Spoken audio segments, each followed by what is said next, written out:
안녕하세요. 포사이트입니다. 다이애나 왕세자비의 사망 직후 여왕과 총리 사이에 펼쳐졌던 정치적 갈등과 봉합 과정을 살펴보는 The Queen 시리즈의 마지막 세 번째 방송입니다. 1부는 토니 블레어가 여왕을 만나 총리에 임명되는 장면을 다뤘죠. 젊은 신임 총리가 노련한 여왕 앞에서 다소 기죽었던 모습을 살펴봤고요. 2부에서는 다이애나의 사망 직후 여왕을 비롯한 왕실이 발모럴 성에서 두문불출하자 국민 여론이 악화되고 블레어 총리는 왕실을 설득하려 노력했지만 잘 먹히지 않는 상황을 살펴봤습니다. 1부에서는 영국 국왕의 권위가 여러분이 흔히 생각하던 수준보다 훨씬 높게 묘사되었죠. 그래서 제가 영국 헌법의 특징과 왕정, 귀족정, 민주정 또는 의회 정치가 묘하게 어우러져 작동하는 영국 정치의 특징에 대해서 간략히 설명해드렸고요. 2부에서는 왕실의 처신이 국민의 기대를 저버리는 방향으로 나아갔던 데 반해 언론 홍보관, 즉 스핀 덕터를 잘 활용한 블레어의 이미지 정치는 꽤 큰 효과를 거두어 여왕의 인기 하락과는 반대로 총리의 지지도는 급상승했다는 이야기를 했습니다. 영국인의 심금을 울린 그 유명한 People's Princess 연설도 스핀 덕터의 작품이었고요.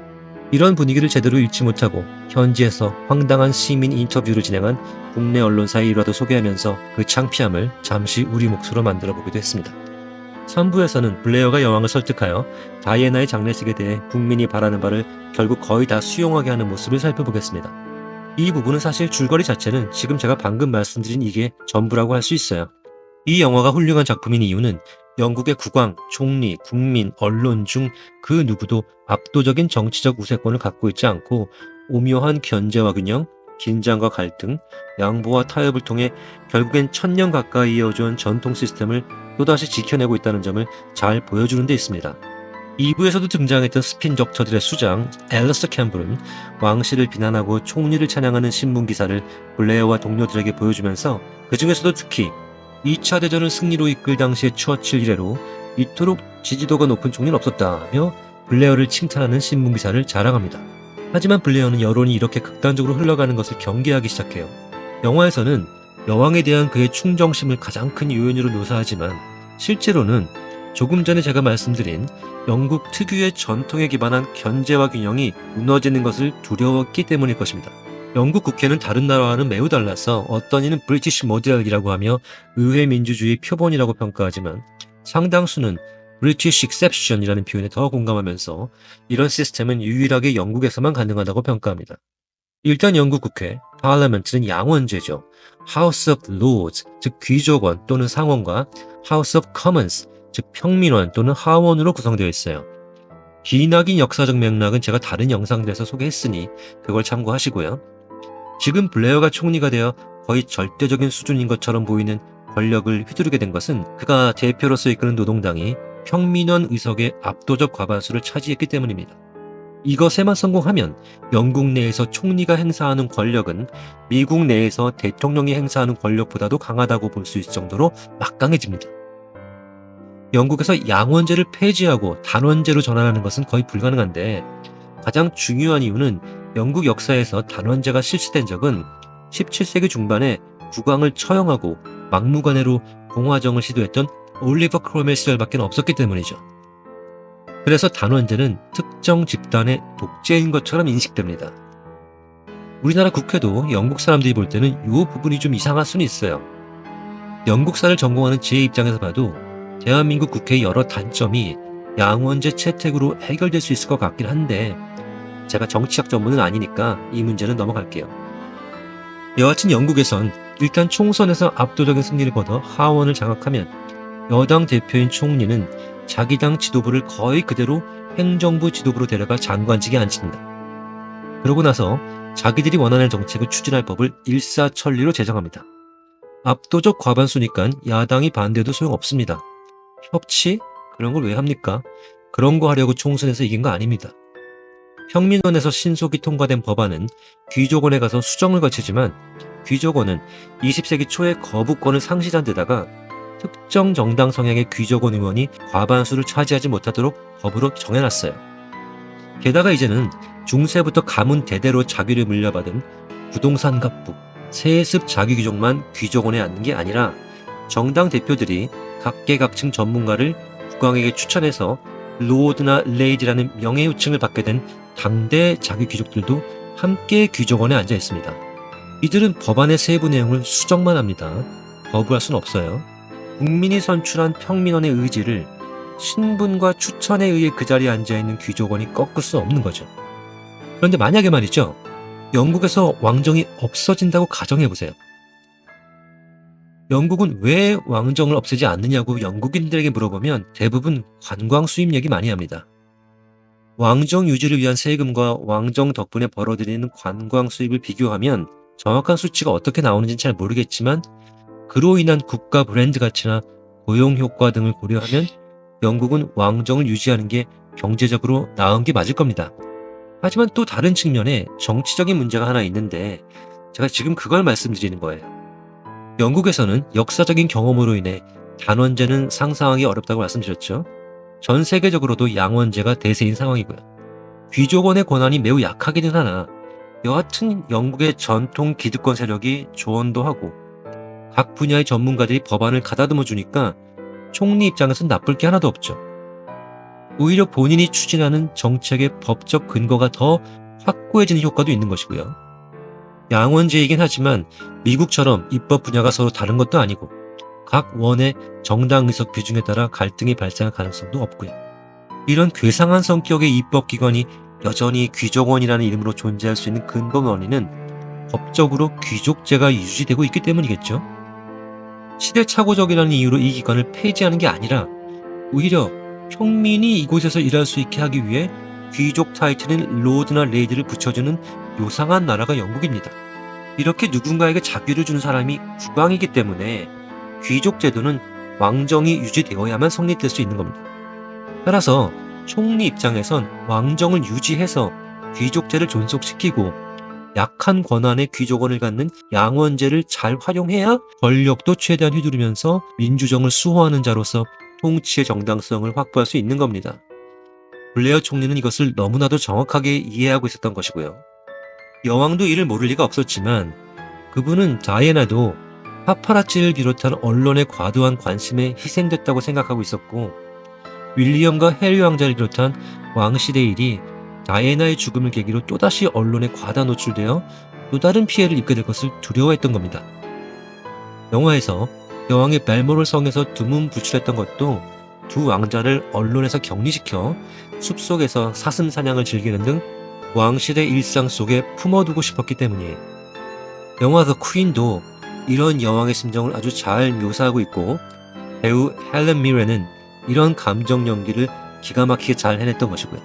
발모럴 성에서 언론을 피해 숲속 생활에서 안정을 찾으려 노력하는 여왕에게 토니 블레어가 다시 전화를 해옵니다. 직접적으로 대사로 표현하진 않지만 이 장면의 핵심은 여왕이 언론의 파괴력은 여전히 혐오하면서도 이제 시대가 바뀌어 그것이 국민의 뜻을 전달하는 매개체가 되었다면 나도 이제 그것을 회피하지 않고 이용하겠노라 마음먹었다는 것을 보여주는 것입니다. 토니 블레어는 이렇게 말을 꺼냅니다. 여왕 전하, 상황이 아주 심각해졌습니다. 그리고 지난번 통화와는 달리 주도적으로 이야기를 끌고 나갑니다. 국민의 70%가 이번 다이애나의 사망에 대한 여왕 전하의 처신이 왕정을 위기에 빠뜨렸다고 보고 있다고 하고요. 넷 중 한 명이 군주제 폐지를 찬성한다고 합니다. 여왕은 별다른 반응을 보이지 않고 묵묵히 듣기만 합니다. 토니 블레어는 이렇게 여왕을 설득합니다. 아무래도 이번엔 전하의 총리로서 다음과 같이 하시도록 조언을 드리는 게 제 헌법상의 책임 같습니다. 그러자 여왕은 눈을 질끈 감고는 다음 장면으로 전환되죠.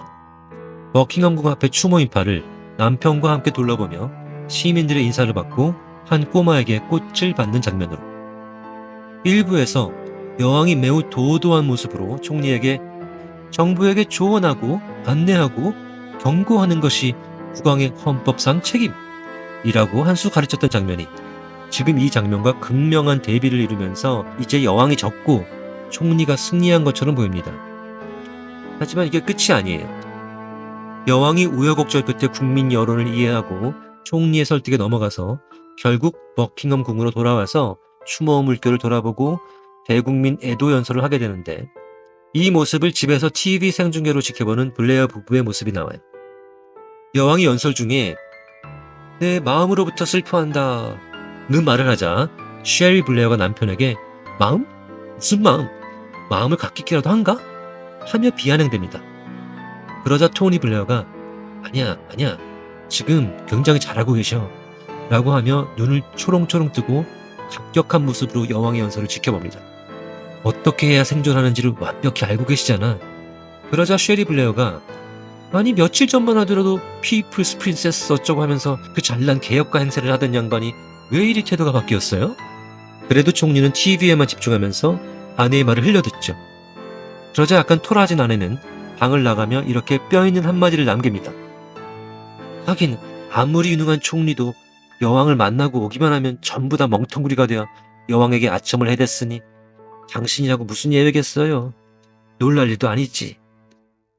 바로 이 장면이 제가 좀 전에 설명해드린 왕정, 귀족정, 민주정의 견제와 균형을 잘 보여주는 부분입니다.